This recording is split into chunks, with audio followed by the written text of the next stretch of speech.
Eu costumo dizer que existem dois grandes momentos na cidade de Uberaba. E Uberaba antes, Uniub, Mário Palmério e Uberaba depois. A cidade de Uberaba, ela era chamada a capital da cultura do Triângulo Mineiro, a capital intelectual do Triângulo Mineiro, é a capital da educação do Triângulo Mineiro. E graças ao professor Mário Palmério, na década de 40, no início da década de 40, ele cria um colégio diferenciado, né? Diferenciado em muitos aspectos, talvez futurista, até uma ficção para a época. Você tinha colégio masculino, colégio feminino. E quando o colégio era misto, as meninas ficavam de um lado, os meninos ficavam do outro. Igual nas igrejas também, na igreja era separado, homem de um lado, mulher do outro.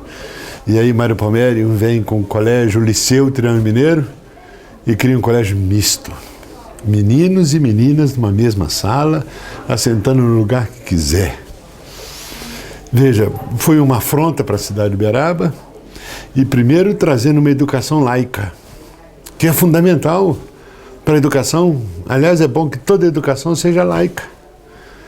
A opção religiosa é posterior, é quando você tiver consciência e tiver maturidade para fazer uma opção, e não catequizado desde pequeno. Para mim, a inovação começa com o liceu. Agora, é uma loucura para a época. E colégio noturno, onde já se viu estudar à noite, e menino e menina, mas ele tinha uma dimensão maior de educação. Porque, teoricamente, vamos entender assim, as meninas ricas estudavam no Colégio Nossa Senhora das Dores, os meninos ricos estudavam no Colégio Marista Diocesano, e os meninos pobres e as meninas pobres tinham o colégio estadual, hoje o Colégio Castelo Branco, e que, às vezes, não era tão facilitado, não tinha tanta vaga. E aí o Mário Palmério abre um colégio particular, iniciativa privada, baratinho, para que todas as pessoas tivessem acesso à educação. Veja que o que se fala hoje, educação para todos, na década de 40, Mário Palmério já fazia isso aqui em Uberaba. Educação para todos. Veja, na realidade ele antecipou o século XXI, porque hoje no século XXI que se fala de democratização do saber, democratização da ciência. Então Mário Palmério é um visionário, e por isso Uberaba era a capital da cultura, sim, era a capital da educação, sim, em todos os aspectos, né? E ele, a partir daí ele começa então a pensar numa grande universidade para Uberaba. Começa com o Liceu, que depois foi o Colégio Triângulo Mineiro, e depois começa a construir a odontologia, a engenharia, o direito, né, que eram chamados cursos nobres, porque na época os estudantes de Uberaba que queriam ter um curso superior teriam que ir para São Paulo ou para o Rio de Janeiro. Brasília nem existia, Brasília era um sonho. Quer dizer, saiu de São Paulo, saiu de Rio de Janeiro, nem Belo Horizonte, era São Paulo e Rio. A interior, se você avança para o interior, não existia nada, absolutamente nada. E aí, antes de Brasília, muito antes de Goiânia, das capitais, o Mário Palmério cria a Universidade de Uberaba. Quer dizer, essa região inteira, Mato Grosso, Goiás, norte de São Paulo, não precisava ir para São Paulo ou para o Rio, vinham para Uberaba. Uberaba tinha até um apelido, né? Princesa do Sertão, Boca do Sertão. Por que Boca do Sertão? Daqui para lá não tinha mais nada. Acabou, Uberaba era o fim do Brasil. Depois, com a construção de Brasília, com a proposta de Brasília para interiorizar o Brasil, mas Uberaba já existia como cidade cultural, cidade de educação.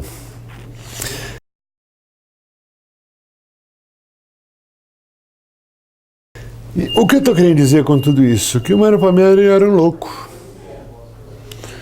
Um louco pela educação. Ele talvez tivesse a certeza de que só tem um caminho para se construir uma nação, né? Que é a educação.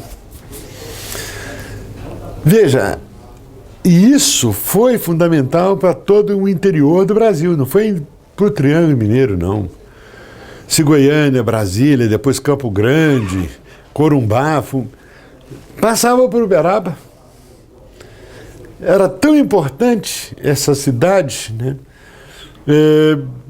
Pensando que aqui poderiam aportar os jovens do interior do Brasil para vir estudar. Então, para mim, o grande mérito do Mário Palmieri é esse. É um sonhador. Um louco para a época. Um louco até para os dias de hoje. Ninguém acreditaria que alguém pudesse fazer o que ele fez.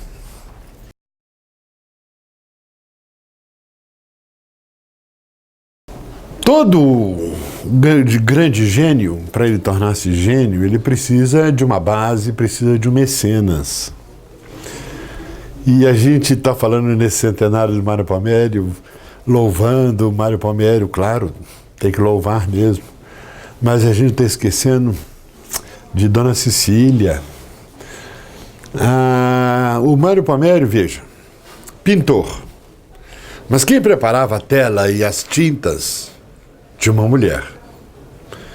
Músico. Quem carregava o piano era uma mulher. Embaixador. Quem dava tempo para ele ser embaixador? Uma mulher. Cria as faculdades, as escolas, as faculdades. Ele vai para a África, vai para Manaus, vai para o Paraguai. E quem continua tomando conta e mantendo essas escolas? Uma mulher. É só para a gente não esquecer a história que essa mulher era o feijão, era o concreto, era o alicerce. E por causa desse alicerce também pôde construir o que ele construiu. Ele pôde sonhar, sim. Ele pôde ser um visionário, ele pôde ser um artista, um escritor, um músico, um viajante, um deputado, um político. Pôde fazer o que ele pôde fazer, porque ele sabia que podia deixar na mão de alguém e esse alguém tocaria a obra dele. Eu me lembro dos primeiros jubileus, né, os 50 anos de formados, né, porque a universidade comemora sempre o jubileu. As pessoas que voltam 50 anos depois de formado para a universidade, todos praticamente procuram, e a Dona Cecília, e a Dona Cecília, e a Dona Cecília. Claro, Mário Palmieri, não estou tirando mérito dele não, mas todo mundo, para ser o que poderia ser, ele vai precisar de uma base. Então essa base tem que caminhar junto com ele. Ninguém falou do centenário dela, todo mundo falando do centenário dele. Claro, mas no centenário dele tem que lembrar dessa mulher. A educação se faz no dia a dia, nos 280 dias de aula, nos 180 dias de aula, é no dia a dia, semana, e ele não ficava presente aqui, mas ele tinha essa visão de construir, de sonhar e de idealizar, mas quem concretizava era essa mulher.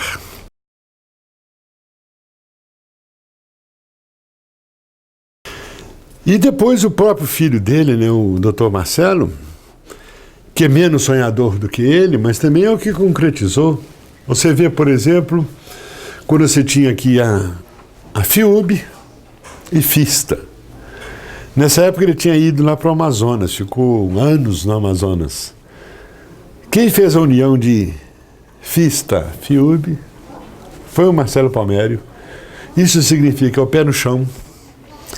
É o que, vamos chamar assim, é o que concretiza, é o que faz o alicerce, é o que dá a base. O enfeite, a glória, fica para outro, que no caso fica para o Mário Palmieri. É importante isso, claro que é importante a gente deixar registrado.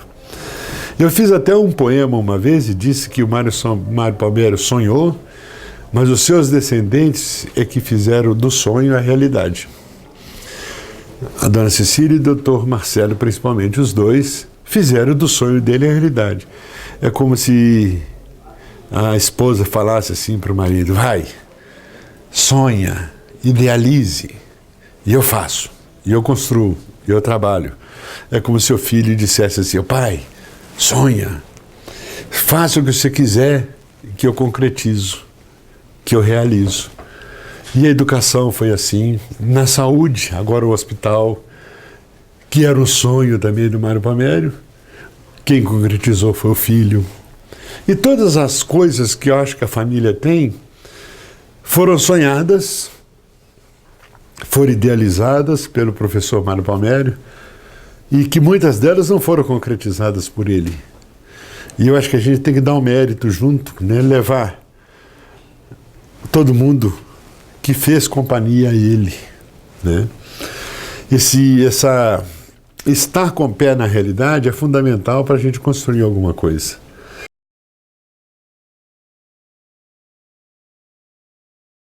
Né? E depois entrou na vida política e fez todos os acordos possíveis e imaginários na política. Amigo de todos os presidentes, amigo de todos os ministros, e que talvez não tenha tirado tanta vantagem disso. Porque quem concretizava não era ele. Talvez ele negociasse, talvez ele conversasse, mas quem usava a papelada, a burocracia, porque tudo no Brasil é muito burocrático, a parte cartorial não era ele. Né? Quer dizer, é o sonho mesmo. É o maior idealista que eu já vi na minha vida, que eu conheci. Eu costumava dizer também para os meus amigos que ele contava tantas coisas que a gente dizia que era o mentiroso mais verdadeiro. Ele é o mentiroso mais verdadeiro. E em muitos casos a gente olhava assim por é mentira. Aí de repente ele começava a descrever detalhes daquilo que ele contava e eu falava assim: ixa, é verdade. Quer dizer, na realidade, é o contador de história, né? É esse ficcionista que às vezes voa, tira o pé da terra, ele levita, mas alguém tem que puxar o Mário, assim: Mário, vem para a terra, pisa aqui, deixa de levitar. E esse é o grande espetáculo de Uberaba, e que Uberaba às vezes não dá o valor necessário.